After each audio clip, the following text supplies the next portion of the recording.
Tengan todos muy buenos días. Hoy es jueves 31. Como todos los días, le doy gracias a Dios porque me permite estar con ustedes.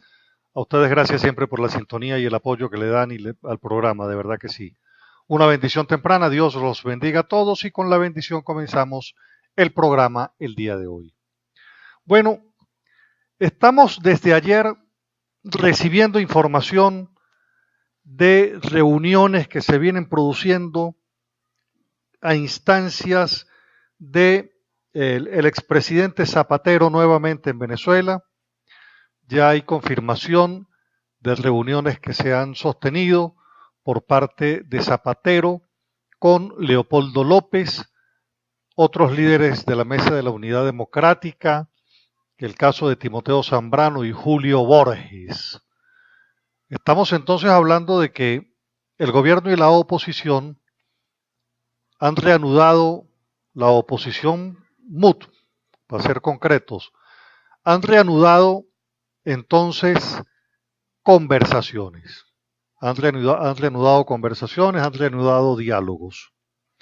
Yo quiero en este segmento hacer un recuento de los diálogos, de dos básicamente, el del 2016 y el del 2017. Pero en primer lugar es importante destacar que los diálogos, para que no generen suspicacias, si los van a hacer, tienen que hacerlos públicos.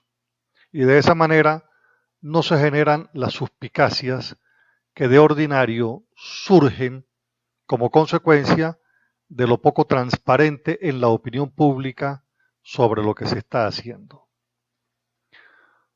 Bueno, en el 2016, el 30 de octubre del 2016, se llevó a cabo el encuentro gobierno-oposición a instancias también del mediador del Vaticano. Ahí se llegaron a 5 acuerdos.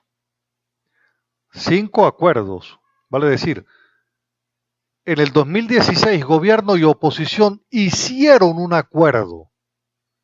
El acuerdo es el siguiente. 1. En el campo económico y social, el gobierno nacional y la MUT acordaron trabajar de manera conjunta para combatir toda forma de sabotaje, boicot o agresión a la economía venezolana. Decidieron priorizar en el corto plazo la adopción de medidas orientadas al abastecimiento de medicinas y alimentos sobre la base de contribuir a promover su producción e importación, promover el diseño y aplicación de políticas de cooperación entre los sectores público y privados para monitorear y fiscalizar y controlar los mecanismos de adquisición y distribución de insumos y mercancías. Ese fue el primer acuerdo que se suscribió. El segundo acuerdo que se suscribió fue en el campo político. Se acordó avanzar en la superación de la situación del desacato de la Asamblea Nacional dictada por el Tribunal Supremo de Justicia, TSJ. En ese sentido, se acordó instar a los poderes públicos competentes a actuar en la resolución de la situación del caso de Amazonas en términos perentorios. En el mismo contexto, se asumió el acuerdo de trabajar conjuntamente en el marco de lo establecido en la Constitución para el nombramiento de los 2 rectores del Consejo Nacional Electoral que culminan su mandato en diciembre del 2016. 3.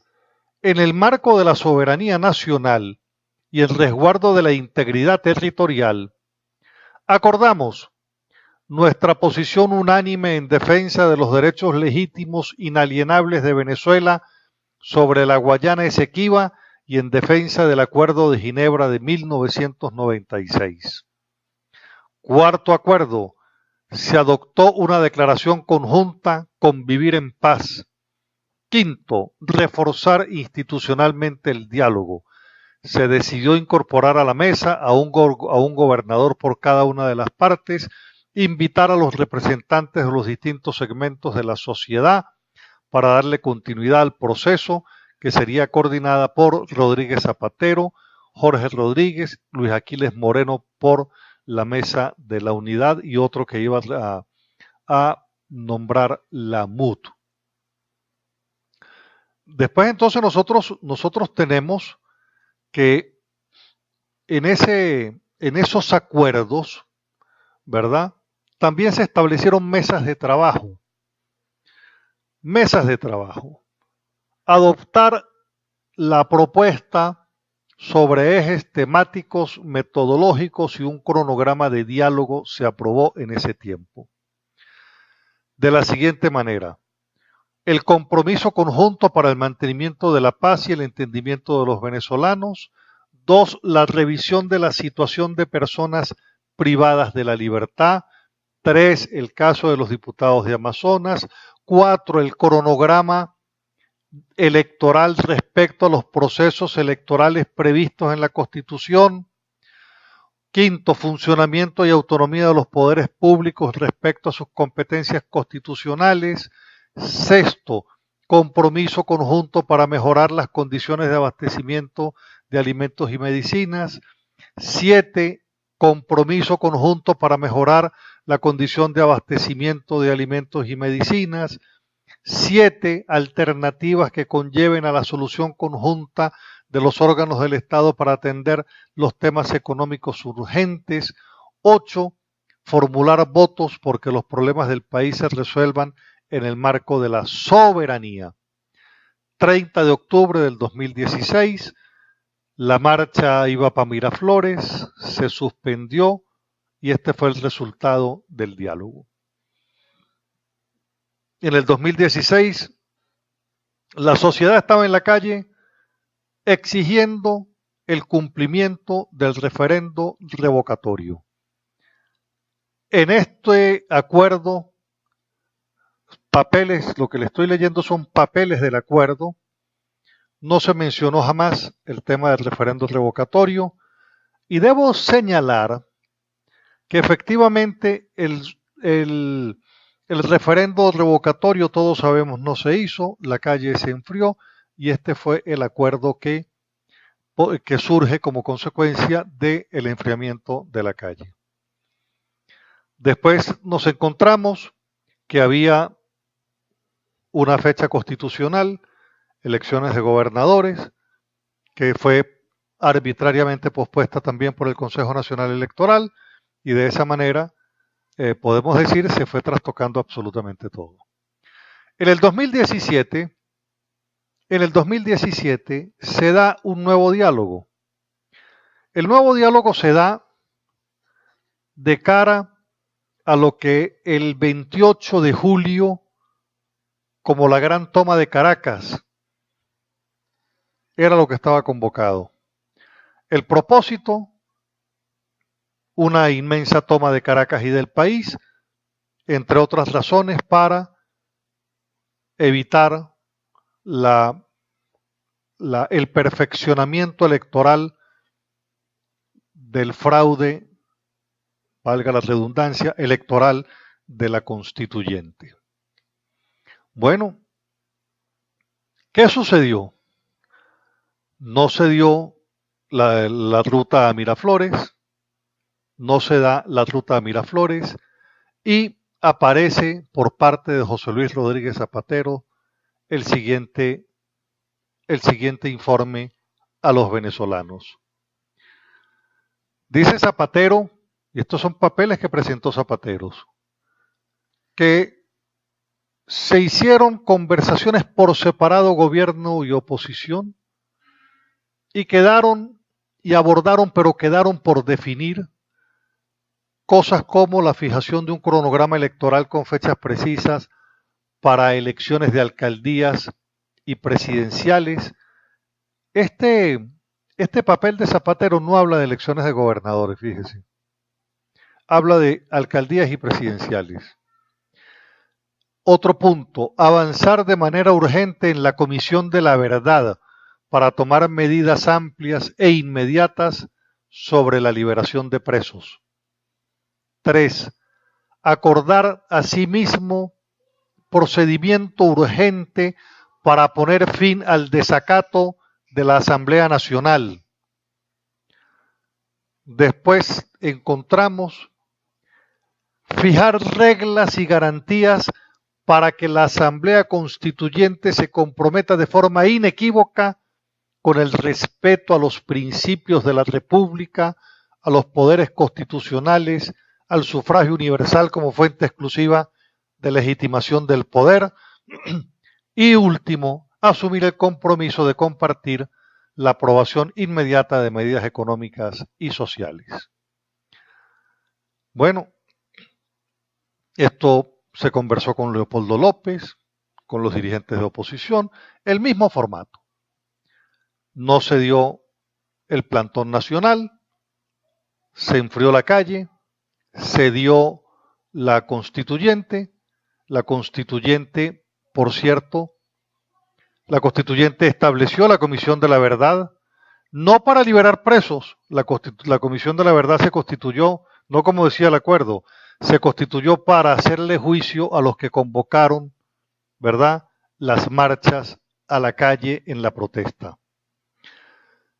Tampoco se le ha puesto fin al desacato de la Asamblea Nacional desde el 2016. Y en el último acuerdo, cuando se habla de garantías de la constituyente para que no avance sobre los poderes públicos, encontramos que la constituyente ahora está por encima de la propia Constitución. Bueno, ¿en qué estamos entonces? Que volvemos al formato de un diálogo con dos diálogos que han llegado a conclusiones, que han llegado de forma escrita a conclusiones sobre los cuales no hay continuidad, vale decir, el diálogo del 2016 no tiene continuidad con el 2017.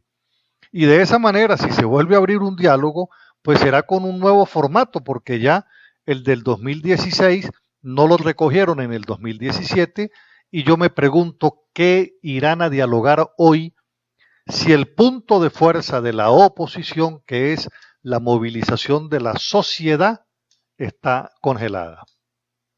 Vale decir, no existe un planteamiento estratégico hoy de la oposición y por eso es que el gobierno se ha bailado a la oposición las veces que ha querido.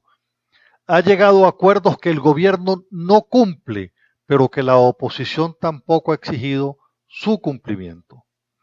Este nuevo acuerdo, este nuevo diálogo que se está llevando adelante, de verdad, si no hay un planteamiento estratégico de la oposición, uno que reactive, que reanime, que organice, que ponga y fije el rumbo en propuestas que traten de frenar la implantación del modelo comunista en Venezuela, no tiene ningún tipo de sentido. Ningún tipo de sentido.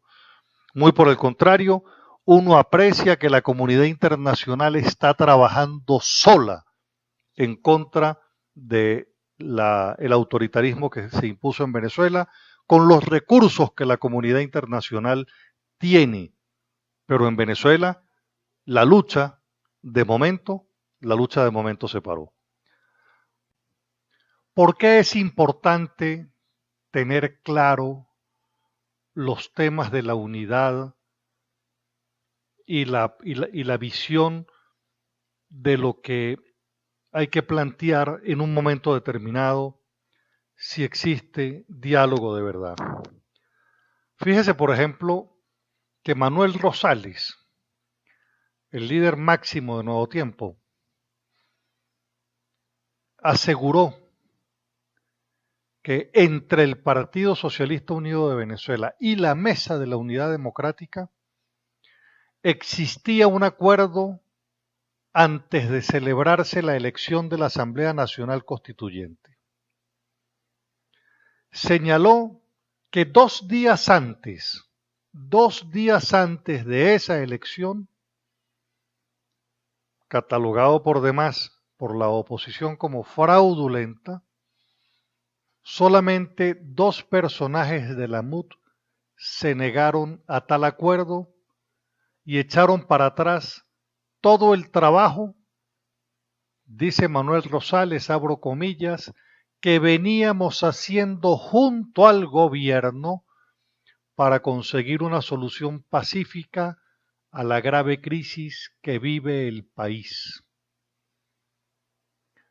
Dice además Manuel Rosales que se había incluso creado una comisión de 10 personas, 5 del PSUV y 5 de la MUT, para salir de este drama económico donde no solamente se necesita acuerdo político. Al pueblo se le vendió la tesis de que la constituyente no iba, y nosotros sabíamos que sí, pero con controles, con nosotros ahí como vigilantes y garantes. A los venezolanos hay que hablarles con la verdad, cierro comillas, dijo Manuel Rosales. Bueno, entonces, ¿en qué punto estamos?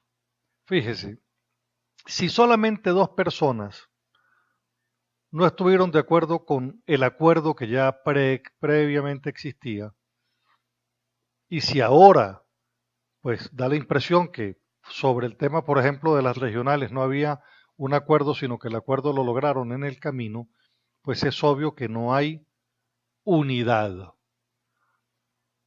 Tan no hay unidad que lo que hay es una proliferación de candidatos por partidos separados, lo cual indica que todos se fueron a buscar la fuerza que cada partido tiene a los efectos de después decir yo soy la primera, el otro es la segunda, el otro es la tercera, cuarta, quinta y sexta y séptima fuerza. Mientras tanto el país se va desmoronando. ¿Por qué lo traigo a colación? Lo traigo simplemente para que entendamos que se necesita una visión estratégica, se necesita una visión estratégica que hoy la oposición no presenta. No presenta esa visión estratégica y es indispensable tenerla. Cuando uno no sabe para dónde va, cualquier camino es bueno. Pero si usted tiene el objetivo definido, va a utilizar la energía en el rumbo correcto para lograr el objetivo propuesto. Con esto entonces se va desmantelando todo el tema del secretismo en el tema de los acuerdos. De conformidad con Rosales, sí existió el acuerdo, se rompió 2 días antes, tal cual como se dejó, como las infidencias así lo establecieron. Lo que sucede es que hoy estamos en presencia de circunstancias distintas a las de hace 2 meses. ¿Por qué? Porque la oposición perdió la fuerza de la negociación, porque la fuerza de la negociación estaba en la calle, igual que en el 2016. La marcha sobre Miraflores era la mayor presión, se enfrió, el acuerdo no llegó a ningún lado. En el 2017 la mayor presión, la marcha Miraflores nuevamente y el trancazo de Caracas, se aflojó, se hizo la constituyente y ahora, ¿con qué fuerza negocia la MUT? ¿Con qué fuerza? Perdió el punto de fuerza. Bueno, se lo comento simplemente para que tengamos claridad de dónde estamos. ¿Qué se negocia? No se sabe. No se sabe qué se negocia, pero lo que sí estamos claros es que aquí no se debe empezar la fiesta esa de que sí pero no, pero que sí pero que no estamos reuniéndonos y aparecen fotos, fotos y fotos.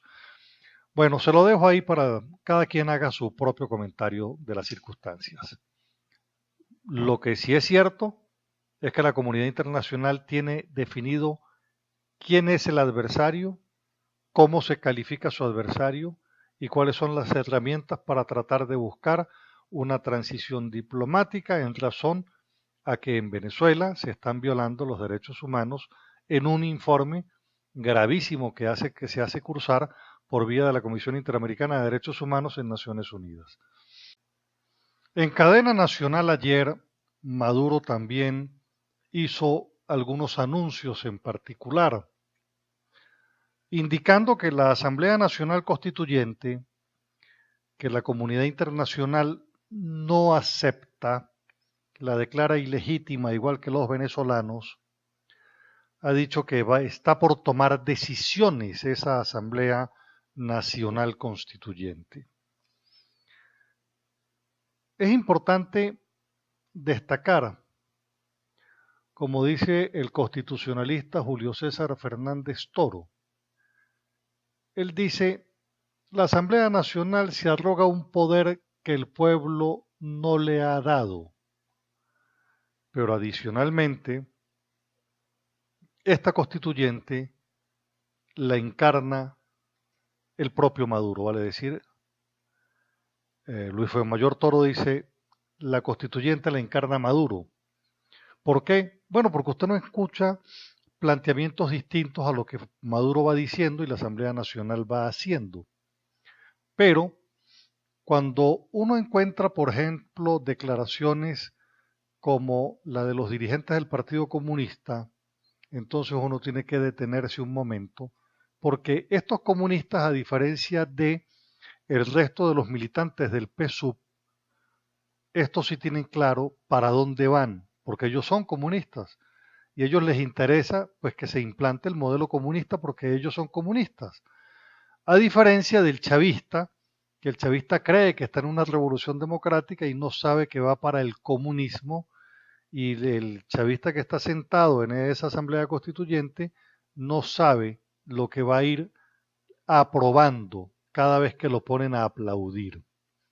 Bueno, el dirigente del Partido Comunista, Jules Jabour, aseguró en un programa con Vladimir Alauna en Globovisión que efectivamente la Asamblea Nacional Constituyente tiene que ir solucionando la crisis que vive el país y dice que las mismas parten por la nacionalización. Aquí, por cierto, se utiliza el término nacionalización para engañar a la gente.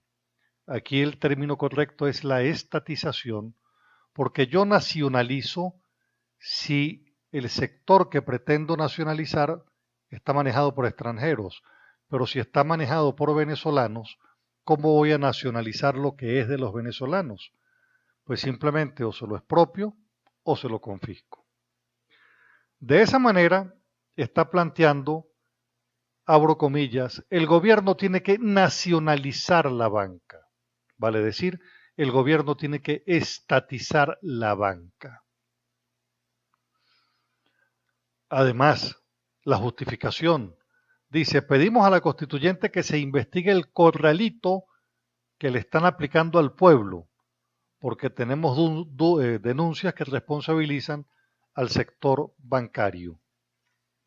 Lo cierto es que Econométrica presenta un balance concreto sobre el tema de la falta de liquidez de billetes y señala Econométrica que faltan 434 millones de piezas de papel moneda para equilibrar la liquidez con efectivo. 434 millones de piezas de papel moneda para equilibrar la falta de efectivo. Esa es la respuesta para este comunista, que habla entonces de que tenemos informaciones y tal, que la banca, cuento, las responsabilidades del gobierno. ¿Por qué el gobierno no va a Cúcuta a buscar efectivo?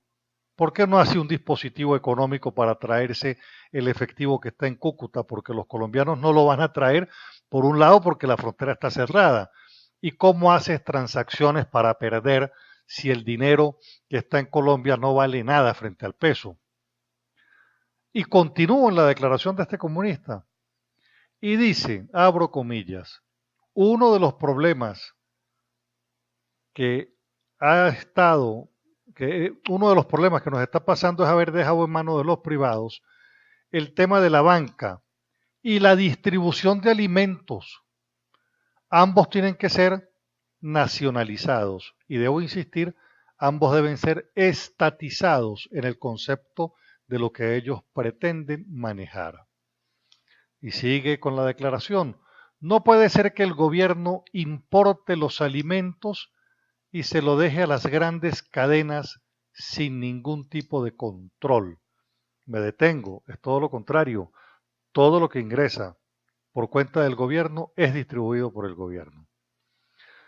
Y sigue el comunista declarando. Eso genera descontento en la población, que tiene descontento porque incluso el del CLAP no le llega tampoco. Y no le llega y es importado directamente por el gobierno, reetiquetado y reembolsado en bolsas y cajas para ponerle la propaganda del gobierno y sin embargo tampoco llega. Y dice el comunista entonces, después que da los argumentos, dice, por eso es que este tema tenemos que plantearlo en la Asamblea Constituyente para así avanzar en una política que resuelva el problema. Bueno, ¿en qué estamos? Estamos es en todo lo contrario.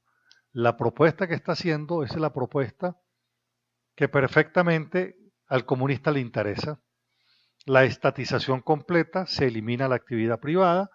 Eliminada la actividad privada, pues es obvio que nadie va a trabajar para tener ganancia, porque los que queden trabajando serán funcionarios del Estado, y entonces ahí aparecerá lo que ya de hecho tenemos, que es un racionamiento, y formalmente establecerán pues el racionamiento de esa manera. Entonces, a estos comunistas sí hay que prestarles atención, porque estos comunistas sí dicen por dónde van, porque ellos son comunistas. Ellos sí saben para dónde va el modelo. El chavista no tiene ni idea de para dónde va. Al final se encontrará que llegó al comunismo a donde él también es probable que tampoco quisiera llegar. Bueno, llegamos a la parte final del programa. Espero les haya gustado. Mi teléfono es el de siempre. 0424-724-4318. Sígame por favor en Twitter @Carlos Casanoval, en Facebook Carlos Casanova. Este programa en el canal YouTube Un Día Más y por supuesto también a las 11:30 por Radio Noticias 1060. Nos despedimos con este pensamiento. Si puedes soñarlo, puedes hacerlo. Dios los bendiga a todos. Regáleme usted a mí también su bendición.